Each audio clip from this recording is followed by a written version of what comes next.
Hello नमस्कार दोस्तों, आप सभी का स्वागत है मेरे यूट्यूब चैनल इलेक्ट्रिकल नॉलेज में।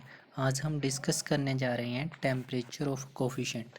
सबसे पहले हम समझ लेते हैं कि टेम्परेचर ऑफ कोफिशिएंट होता क्या है। टेम्परेचर ऑफ कोफिशिएंट का मतलब होता है temperature of coefficient temperature of coefficient होता है टेम्परेचर के इंक्रीज़ होने से और डिक्रीज़ होने से। टेम्परेचर के इंक्रीज्ड और डिक्रीज्ड मतलब टेम्परेचर के बढ़ने और कम होने से। टेम्परेचर के कम होने से और बढ़ने से मटेरियल की प्रॉपर्टी में जो बदलाव आता है, मटेरियल की प्रॉपर्टीज़ चेंज होती हैं, जो बदलाव आता है उसको हम बोलते हैं temperature of coefficient. For example, मेरे पास दो वायर्स हैं, इन दोनों का अलग अलग रेजिस्टेंस है। कार्बन मान लीजिए इसका R2, मान लीजिए 0 डिग्री टेम्परेचर पे इसका रेजिस्टेंस कुछ अलग था और 100 डिग्री टेम्परेचर पे इसका रेजिस्टेंस क्या था, R2। पहले 0 पे R1। तो यहाँ से हम निकाल लेते हैं टेम्परेचर ऑफ कोफिशिएंट का फॉर्मूला। अल्फ़ा को हम बोलते हैं temperature coefficient of resistance equal to R1 minus R0 divided by R0 into T.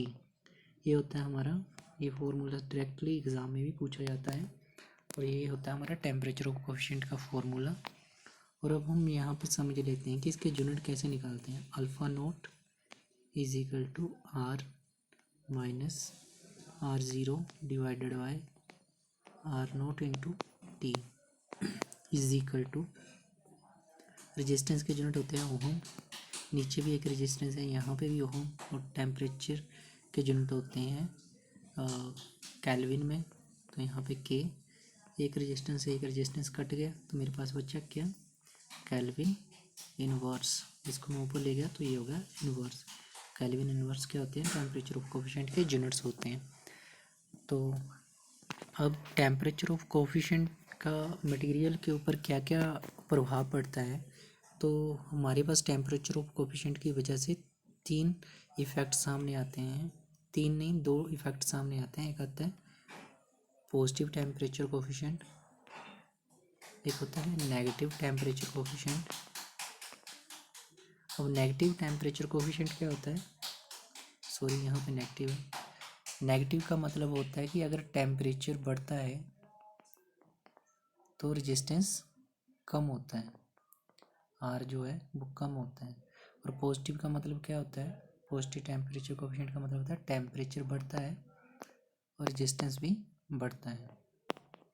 अब हम बात कर लेते हैं कि टेम्परेचर, पॉजिटिव टेम्परेचर कोफिशिएंट और नेगेटिव टेम्परेचर कोफिशिएंट कौन कौन से मटेरियल्स होते हैं।